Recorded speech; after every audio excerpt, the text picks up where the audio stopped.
It's actually it's not assigned to a Sunday, but it is assigned to the vigil.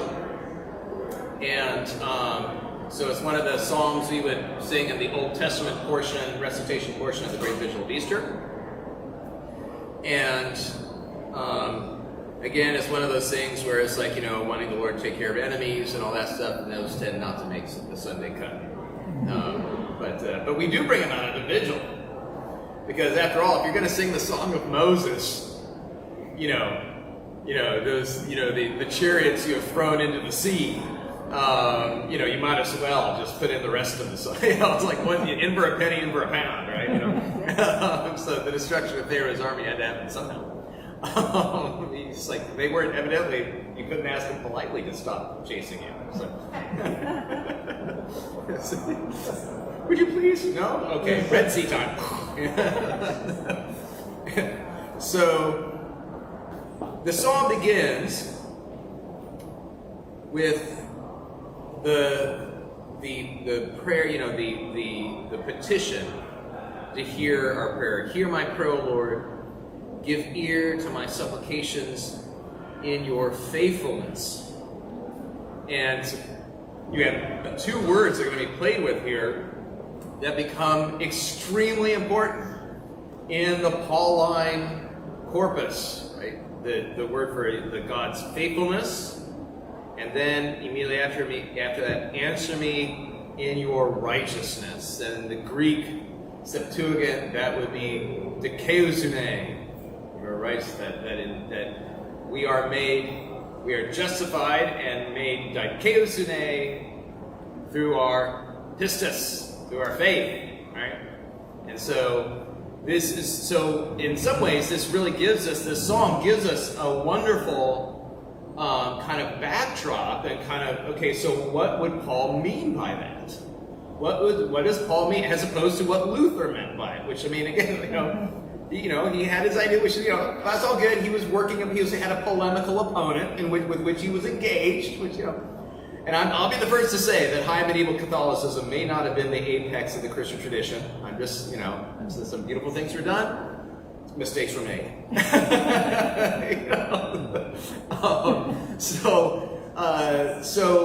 But it's, to really try to get at what does righteousness and faithfulness, and then in verse 8, you have, all these words come together. You have, let me hear of your chesed, your steadfast love, and in the morning, for in you I put my pistis, my trust, right? My faith, my belief, right? So all those words, it's like that's why it's a vigil. This is an Easter song, because all those words are coming together into one poetic narrative.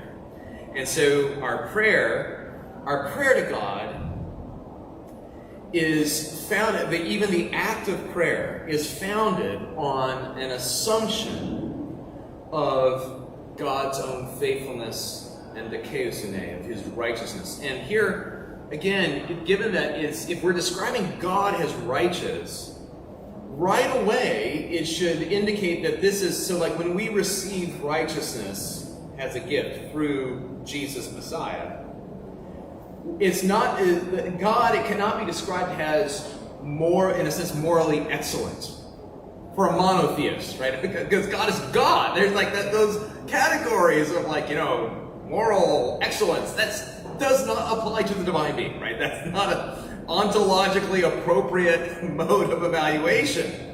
We can, human beings can be evaluated, on a spectrum of moral deficit to excellence, but God is in a different category. So righteousness, therefore, is if you have a scripture or you have something where you can write in covenant faithfulness, right? Now it's clunky, right? But that's what that word righteousness, dikaiosune in the Greek, which is translating the Hebrew words. And so you again, our assumption, we just have to go with the assumption that the Hebrew-speaking translators of the Bible into Greek, who were living in in Greek culture, had a pretty good idea how words connected. Again, any translation There's movement of meaning. However, they're much closer than Luther was, in terms of what these words mean, and how they're, and the equivalencies between the Masoretic Hebrew text and then the Greek Septuagint. So to answer me in your covenant faithfulness. To be righteous, therefore, basically means to be someone who lives up to your end of the bargain.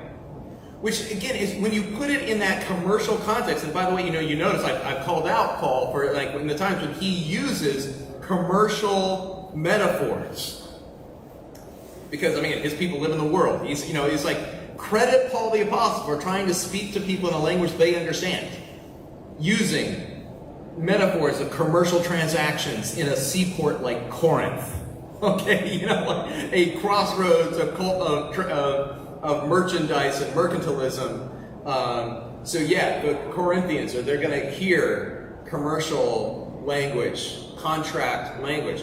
So if I think that you are dikaiosune, that you are someone who fulfills your end of the bargain, I can put my pistis, my trust, and we use the word faith even in kind of archaic English, like the full faith and credit of the U.S. government, right? This currency bears the full faith and credit, right? That we still use the word faith in those very specific economic areas, because that was basically to have faith meant I'm willing to trust that you're going to fulfill your contract with me.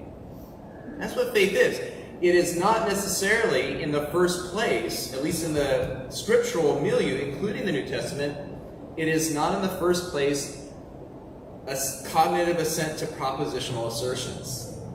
It's not, that's Augustine's fault, but that's a different class. But, so Augustine boils it down to that. And then the Reformation is like gasoline on that fire. Where it's like, let's all have our own confessions, the Westminster Confession, the Augsburg Confession, and those doctrinal assertions are what differentiate Christians. As opposed to, in the scriptures, it's all about, can you trust in God to fulfill his end of the bargain? Can you trust in God to be a God of hesed, of steadfast love? That's the essence of the relationship, right? And so to answer me in your faithfulness, in your pistos, O-S, pistis is for the kind of the faith that I have. If someone is pistos, they are faithful. Right? It says they are someone who is worthy of receiving pistis. We use the word trustworthy like this, right? A trustworthy person is someone who's worthy to have your trust. That's what it means to be trustworthy, to have other people's trust. So to be pistos is worthy of having other people's pistis placed in them. And I'm not going to try to conjugate the different persons in the Greek, but those are the roots. I'm dealing with the kind of the roots. So for God to be pistos, to answer me in your dikaiosune, God is trustworthy. And so even like there's a faithfulness, trustworthiness, covenant faithfulness, basically being willing to. For do not enter into judgment with your servant, for no one living is faithful to the covenant before you. Right? In a sense, we human beings, the supposition of we human beings, in a sense, always fail on our end of the bargain. So that means, in a sense, that our prayers are based on God being more faithful to us than we are to him. That's the essence of the relationship, that God is more faithful to us than we are to him. And so we ask God in the psalm to answer based on his faithfulness, not on our merits. So in many ways, it's a very reformational, right? But it says the Reformation happened for a reason. I beat Luther up all the time. But the fact is that he was trying to recover an essential scriptural theme in the life of the church, that God's faithfulness is greater than ours, and that we always, in a sense, break our covenant with him. For the enemy has pursued me, crushing my life to the ground. making me sit in darkness like those long dead. And so here the enemy pursuing is a reversal of our favorite Psalm 23. Since these form the mirror images of it. So in Psalm 23, everybody's favorite, right? Your goodness and mercy shall pursue me. And not just, and again, sometimes it's translated follow me, but the Hebrew underneath is active. It's not like God is saying like, ooh, I wonder where he's going to go now, I'll follow him. It's he's pursuing us, right? Because we're running away. We're like, Psalm 23 is we're lost sheep, and God is pursuing us with his goodness and mercy. It's like, golly, I got to get you back. And so this is, in a sense, the psalmist we praise from the point of view in which, in a sense, the human experience of what we would, in a sense, the God's goodness and mercy pursuing us now actually is the enemy's pursuing us. And in a sense, we're running deeper into that hole. We're running into a dead end with the enemy pursuing us, crushing our life to the ground, making me sit in darkness like those long dead. And here you also have, in a sense, the theme of the prophet. You hear an echo of the prophet Isaiah. Those who have sat in deep darkness have seen a great light, which is then quoted by Matthew in his gospel to explain or to kind of give background to the fulfillment of Jesus' ministry in Galilee, the land of Naphtali and Zebulun. In a sense, the first territories of Israel that fell to foreign occupation were the ones up in that northeastern quadrant. The Zebulun and Naphtali, the land across the Jordan, those were the first ones that the Assyrians managed to take over. And then those people fled across the Jordan into the kingdom of Israel. And so when Matthew quotes that line of, it said, for that Zebulun and Naphtali, those who sat in darkness shall see a great light. Basically, it's the people who have been occupied the longest, who have been the longest estranged from their land, they're going to see the light first. In a sense, it's a theological explanation for why did Jesus start in Galilee? I mean, after all, he is the son of David. You'd think, even if he doesn't go to Jerusalem right away, one would think that, as the son of David, he would start with the tribe of Judah and Benjamin. The Judean countryside, that's home turf, and then go from the Judean countryside to Jerusalem. But Jesus starts in Galilee. And so theologically, now politically we can understand why.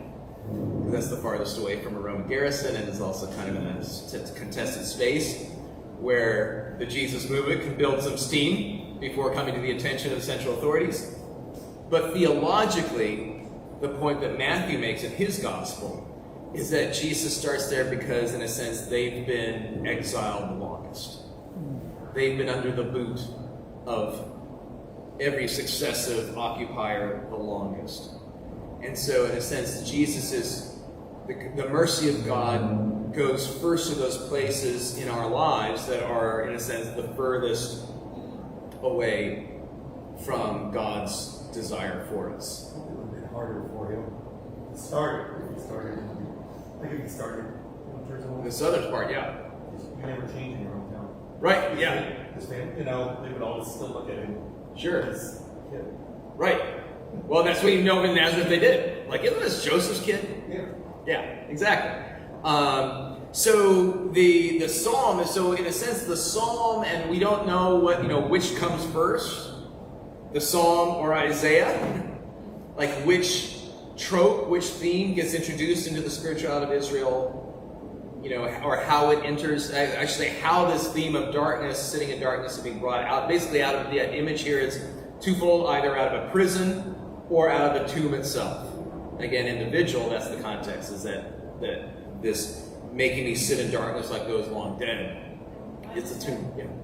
In Handel's Messiah, he uses that verse, but he says the people who walked in darkness. Yes. It strikes me that's very different from sitting in it. Right. Or walking.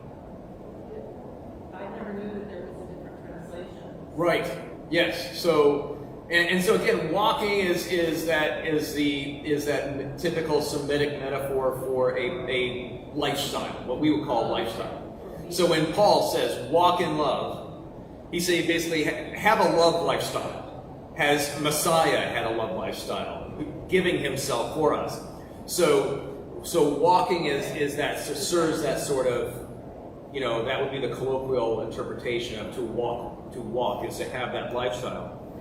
So kind of those who walk in darkness, those who kind of have a darkness lifestyle, are brought into a light lifestyle, or the dawn of new life.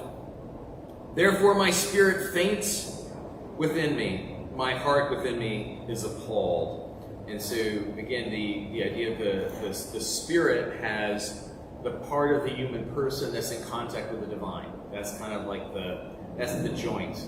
That's the joint. And the heart has the interior seat of decision making. And so basically it's a way of saying I'm spiritually paralyzed. I'm spiritually paralyzed in the darkness in which I walk or sit, in the situation I'm trapped.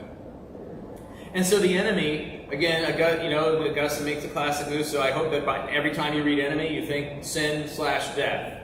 Right? That's the enemy that pursues us and crushes our life to the ground and makes us sit in darkness like those long dead.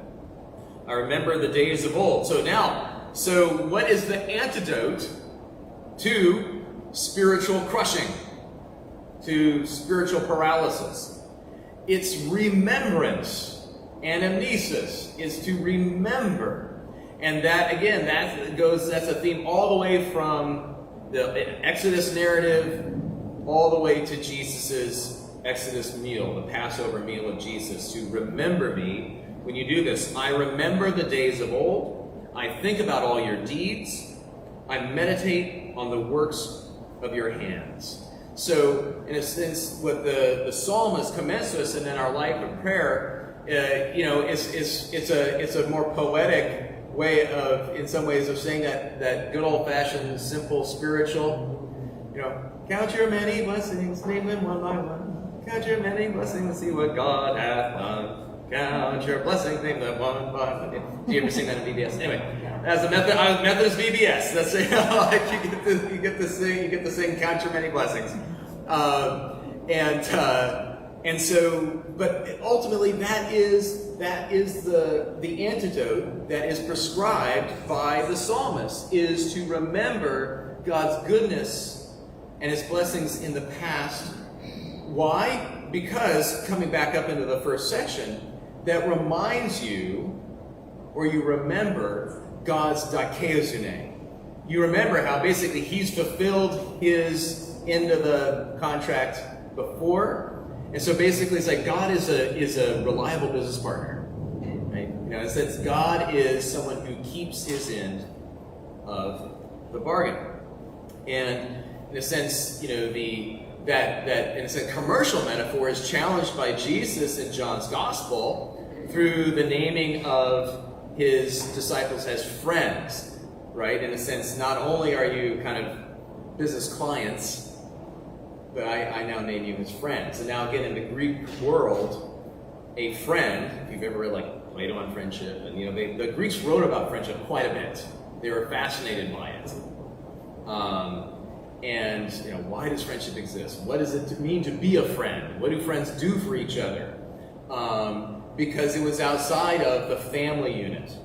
Family, everybody gets. It's like there's like a quality of self-interest around family, kinship groupings. Everybody got that, But what about friendship? What about what are the principles that govern relationships outside of the family? And so, as Jesus starts a new family in his band of followers, right, he draws on that Greek discourse, the Greek cultural discourse about what friendship is. And again, it shouldn't surprise you that friends are able to friends speak the truth to each other. Right? You're not allowed to lie to friends. Friends are marked by those who tell the truth. Because again, in the Greco-Roman context, that you can't count on that. They're very pessimistic about other people's willingness or desire to tell you the truth. That truth is hard, it may sound familiar, but in the truth is hard to come by in the Greco-Roman world. And so you can only basically, in the Greco-Roman world, you can only count on family to be dikaiosunē to you, or friends. A friend tells you the truth. A friend not only fulfills, because there's no contract, the friend goes above and beyond that which would be legally specified, right? The friend does it out of philos, out of brotherly love. So, I have philost you, I have brotherly loved you, so you are to brotherly love one another. Because we create this new family that's based on models of friendship. Right? In a sense, to remember God's friendship to us, to remember his deeds, to meditate on the works of his hands. So that's ultimately the antidote for despair during suffering. I stretch out my hands to you, my soul thirsts for you like a parched land. And in a sense, if you think that land can do nothing to bring the rain. It sits there waiting for rain in order to be fertile. Land can't be fertile in and of itself. Right? So you just go to desert climates and you can see that. And so that in a sense, it is completely dependent on the gift. And you can see how this metaphor works, right? The gift from above, on that which is below, and that God's mercy, his chesed, his steadfast love, falls on parched ground like rain, making it fruitful, making it verdant, and able to sustain life. So we stretch out our hands, and our soul thirsts for you. And of course, Augustine reminds us, again, we read this at the vigil. So Good Friday should be in our memory. It's just 24 hours, prior to the celebration. So of course, Augustine, without the benefit of our liturgical calendar, points out that Jesus stretches out his hands on the cross and says, "I thirst." That in a sense, Jesus, through that very specific enactment on the cross, steps into and speaks these words of the psalm. That Jesus expresses total solidarity with the human predicament of being thirsty, of being parched ground, of needing God's life-giving grace to save him. So, and to stretch out his hands on the hardwood of the cross. Answer me quickly, O Lord, my spirit fails. Do not hide your face from me, or I shall be like those who go down to the pit. And so there you get Corinthians, that what Paul is saying, that we see the face of God, right? That we see God revealed in the face of Jesus Christ, our Lord. And that for Paul, that's that accessibility of God's face in the flesh of Jesus is one of the key gifts to humanity of the incarnation itself. Right? It says that in the flesh of Jesus, in the Word made flesh, God never hides his face again from humanity. Because in a sense, so what becomes what starts out as a metaphor in the Old Testament becomes an actuality, a lived poem in Jesus, a lived out metaphor in Jesus, revealing God's face and never turning it away. Or I shall be like those who go down to death. Let me hear of your steadfast love in the morning. And in the morning is always the symbol of the new creation. Right? So that after the darkness of night and death, and hey Barrett, if you want to get to them, you have to go around. You have to go around to the other room, and you want to get to the egg hunt. Is that where you're headed? Yeah. We can't do that anymore, bud. Yeah, the playground's gone, so that's why everybody's out that door. Yeah. Ashton will show you. Thank you, Ashton. Yeah, awesome. We'll get our lambs to where they need to be. Right. Thanks for being a good shepherd, Ashton. And so the morning serves as that symbol of the new creation, of the resurrection itself. Thus, in a sense, when Jesus comes in the morning and reveals himself, right? It's that enacted metaphor of the new creation coming to humanity. For in you, I put my pistis, my trust, my faith. And the psalm raises up the reality that trust is the human response to God's dikaiosune. That in a sense, God's coming to us and giving us new life. What God wants from us is to trust. And again, that's the Jesus that we see in the Gospels, especially in John. John's Gospel brings that out front and center through the whole narrative. Trust in me, right? Trust in me. Unlike Matthew, Mark, Luke, Jesus doesn't say that in the same way. In a sense, faith or trust is something that he recognizes in others. He'll say, "Woman, great is your pistis, great is your trust." That's, your trust is to the man lower down. Your trust has made you well. That in Matthew, Mark, and Luke, again, trust is something that God recognizes in human beings.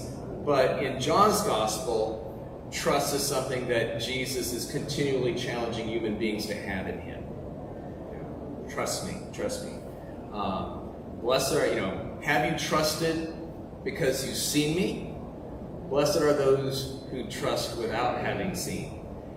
And again, because in that wonderful, the Jesus that John gives to us is that Jesus who speaks in those paradoxes that in a sense, Thomas has seen, and then that has brought forward pistis.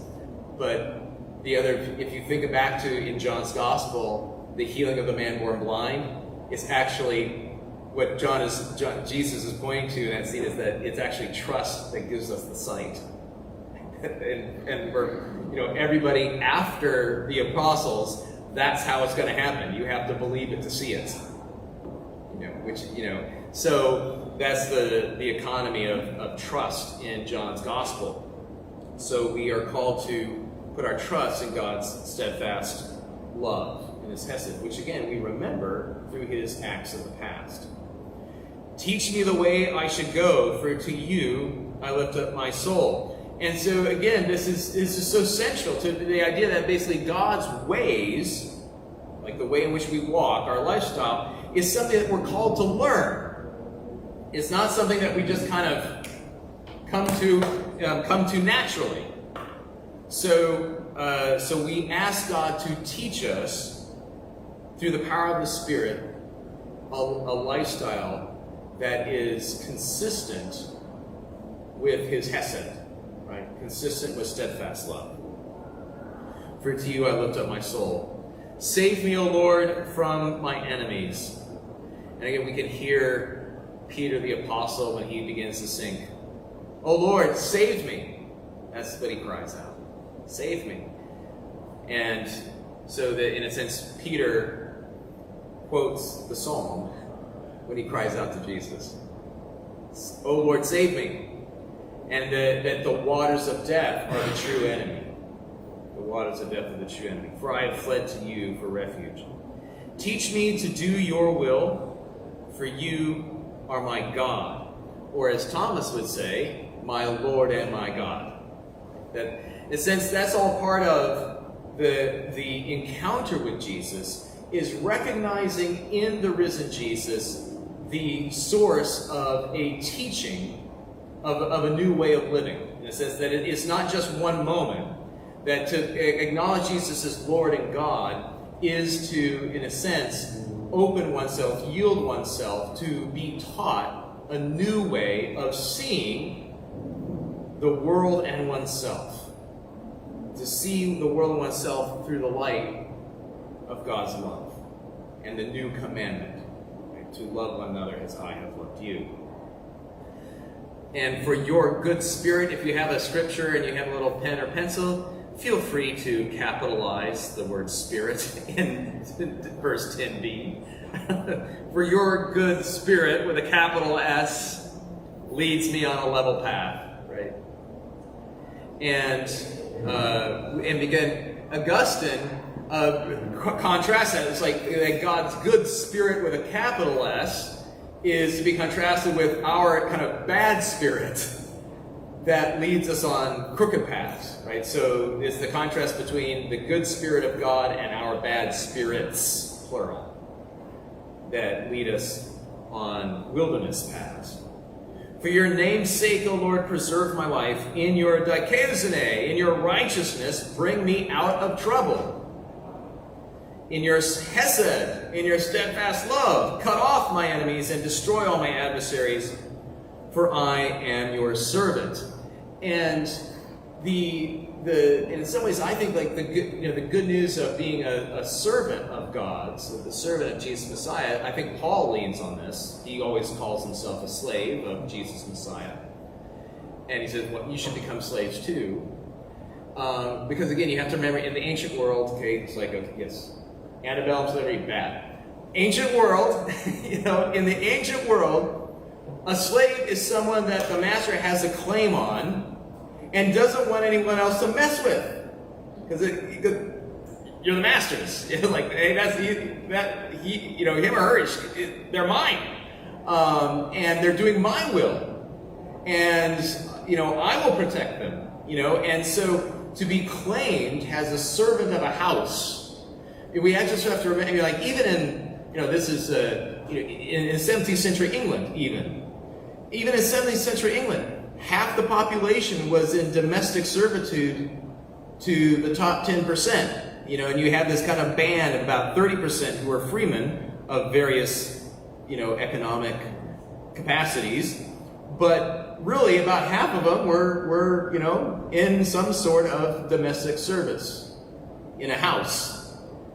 And so that's been the metaphor in which Christians have spoken about our relationship to our King. That we're in, but it's good to be a servant in the King's house. I mean, at least it's, that's something. Get like livery and everything. And so it's like it's much better to be a servant in the King's house than in some lowly 40-acre freeholder, out there in the north of England somewhere. So North England ain't bad. It's not bad. It's pretty landscapes. Yeah, exactly. I thought so. So that's why. Exactly. Good. I just wanted to make sure. But if Tom Wright were listening, I could defend him. But he's from the north. That gives us a sense of, again, we Americans in the modern period, we have a hard time with it. But it says that was something that was seen as giving a sense of value and worth. That you aren't a slave to just anybody. You aren't a slave to a wicked person. You're not a slave to a mean, in the old-fashioned sense of it, a mean person. You're a servant of the King. You're in the King's house. And so in a sense, there's that idea of like we should comport ourselves as servants of a king because the servants reflect upon the master.